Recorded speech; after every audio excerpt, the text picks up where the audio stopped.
मी नाव सांगा. विनायक शिंदे, जिल्हाध्यक्ष सांगली जिल्हा प्राथमिक शिक्षक संघ. महाराष्ट्रातील तमाम शिक्षक बंधू भगिनींच्या वतीनं आणि सांगली जिल्हा प्राथमिक शिक्षक संघटना समन्वय समिती व शैक्षणिक व्यासपीठ यांच्या वतीनं शिक्षकांच्या काही महत्त्वाच्या मागण्यासाठी आम्ही आज माननीय जिल्हाधिकारी कार्यालयाच्या समोर मूक मोर्चा काढण्यात आलेला आहे.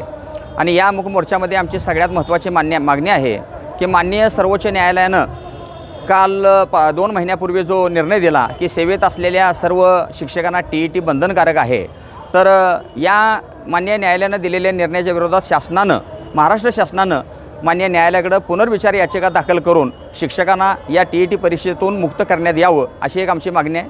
दुसरी, परवा 1 वर्षापूर्वी महाराष्ट्र शासनानं एक शिक्षण विभागानं शिक्षक संच मान्यता संदर्भात एक GR काढलेला आहे. आणि त्या GR काढण्यामुळं त्या GRचे जर निकष पाहिले तर या निकषामध्ये महाराष्ट्रातील बरेच शिक्षक अतिरिक्त व्हायला लागलेले आहेत.